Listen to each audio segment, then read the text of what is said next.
going to try to do a real quick application here. Try to just the scenario is you're in an SHTF, you've got a limited gene pool. There's no cattle around but what you got. Okay, I'll base this off beef cows.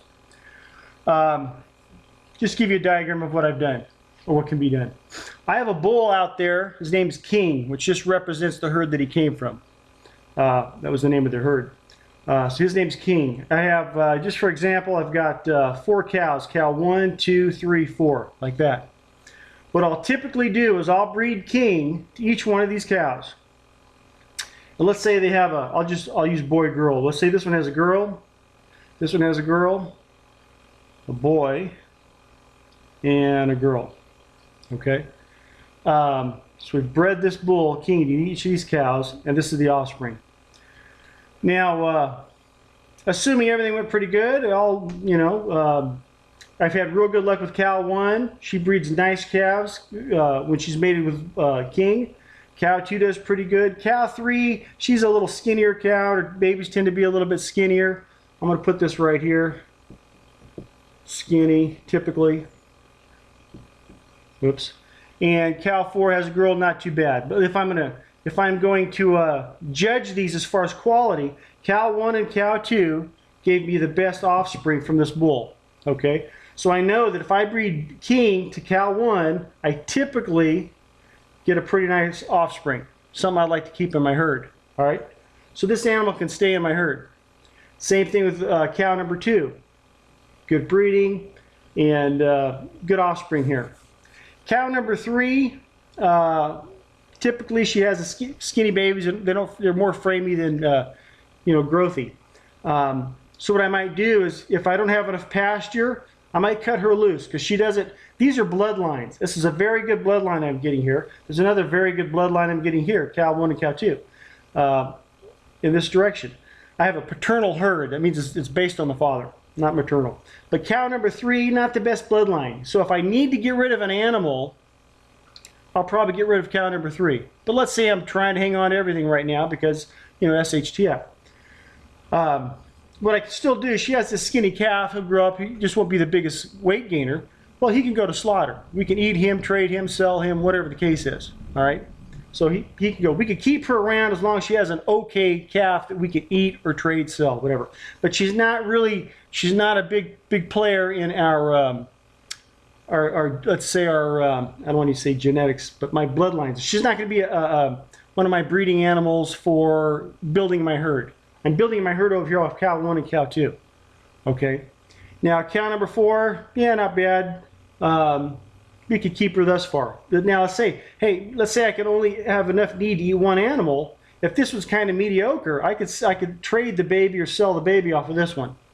Okay. So now, although these 2 may not be my best cows, I'm not going to pull breeders out of here. Okay, breeding partners, but I could use their offspring to trade, eat, that kind of thing, or I could get rid of these if I have to shrink the herd. But let's say right now, as far as an SHTF, I'm going to try to grow my herd. Okay, so I'm going to keep all 4 cows in play. As far as breeding purposes, these are the only 2 going to be left on the scene. These ones will have been traded off, eaten, whatever the case is. This offspring's gone. Okay, these 2 females here, now they join the herd. Daughter 1. Daughter 2.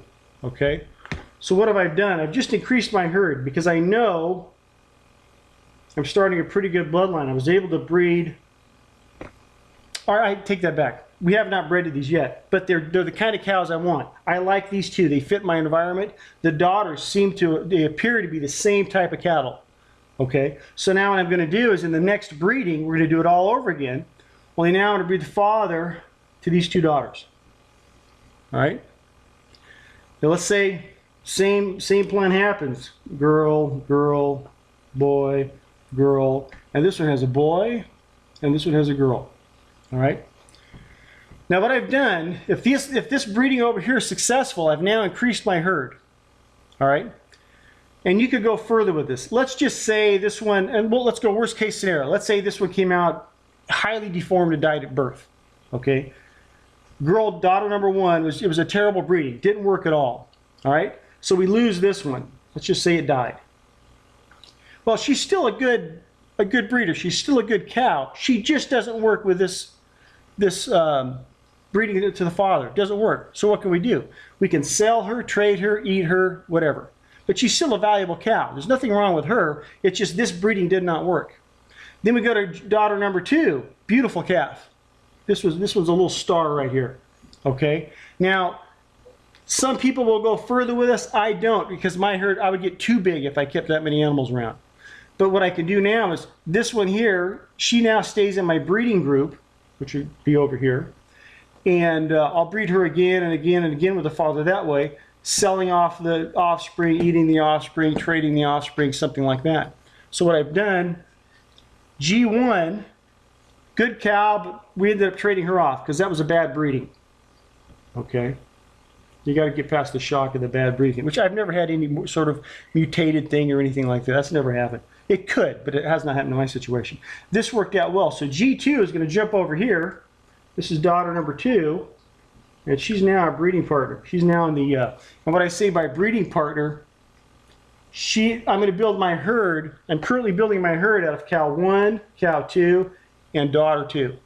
Okay, these are the ones I'm going to pull my breeders out of. Remember, she has the skinny calves. This one has the mediocre calves. Eat these, trade these, sell these, whichever. So basically what I've done is I've taken a bull, bred him to the cows, then in turn bred him to the daughters of those breedings.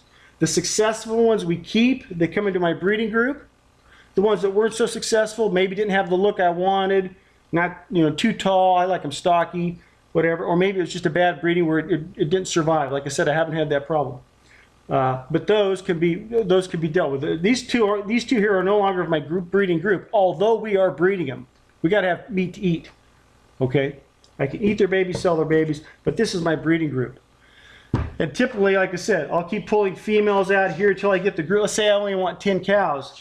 I'm going to get my operators out of this group over here. Now, if I get to where I'm 15 cows and we just don't have the feed for it available, then I'm going to shrink back the group. I might start getting enough females to take the place of these 2. So if I get some more G2 girls that work out well, I can get rid of cow 3 and cow 4 because they didn't have very successful, they weren't attractive offspring. So I could get rid of these guys and replace them with daughters of G2 type daughters, okay? Because I've proven this bull. I've had friends with bulls that have